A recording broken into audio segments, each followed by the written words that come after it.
So yun guys, good afternoon. Nandito na naman ulit tayo sa Secmod Supply Legazpi. So meron tayong ilang mga accessories para kay Honda ADB 160. So ito po yung top box bracket Honda ADB 160 Q3. So makikita nyo po, naka CNC cut po yan, metal. Anti-scratch na rin po yan. So, anti-scratch po yan. So, napakaganda ng top box bracket na to. Ang SRP po nito is 2,500. So, yun. 2,500 po siya. Siyempre, meron din tayo dito yung visor bracket. So, nilalagay po to sa may windshield po ng motor. Tapos, ito po yung naka-aluminum na rin po yan na handle niya po para sa cellphone holder. Kung naka-dashcam po kayo, pwede niyo pong ilagay yung dashcam na monitor niyo po dito. So, naka-CNC cut din po yan.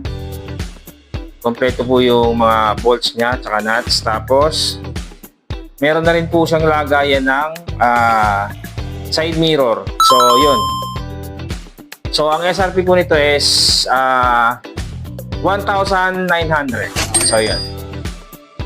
Siyempre, meron din tayo dito yung palaging hinahanap sa Secmod Supply Legazpi. So, meron na ulit tayong available ito. Honda ADB 160 Hot Crash Guard. So, yun po.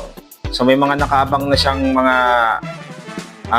butas para sa ilaw na ilalagay po ninyo kung gusto niyo pong maglagay ng ilaw, meron na pong mga kaabang yan. So, ang SRP po nito is 1,400 po. So, yun. 1,400. So, meron din tayo dito yung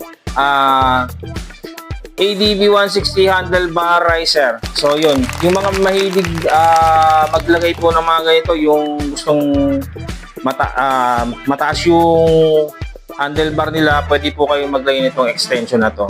So, naka-CNC cut na rin po yan. Stainless din po yung bolts niya. Tapos, meron po yan, syempre, yung pangalan ni Sec. Wow! So, yan. So, ang SRP po nito is 1,200 po. So, yan. So, meron din tayo dito yung ADB 160 foot matting. So, ito naman po yung ADB 160 foot matting po natin. So, naka-aluminum po siya. Tapos, naka-CNC cut. Tapos, makikita nyo rin po yung yung etong foot matting yan ay foot matting na aluminum. May diamond po siyang cut. So, para at least hindi madulas sa paa. May slider na rin po yung kasama. So, meron din siyang pangalan dito. ADB. So, pati yung niya, meron na rin po yan. So, yun. Ang SRP po nito is 1,800 po. So, yun. So, yun po yung mga available po nating dito sa Secmod Supply Legazpi, accessories para sa Honda ADB 160. So, yung mga naghahanap po niyan, punta na lang po kayo dito sa Secmod Supply Legazpi. Available po yan. Bukas po kami 10 a.m. hanggang 7 p.m. po. So, dito lang po yan sa Diversion Road, Barangay Bugtong. Harap po namin si Sunwest. Tabi po si Bubbly Mart. So, yan. Thank you.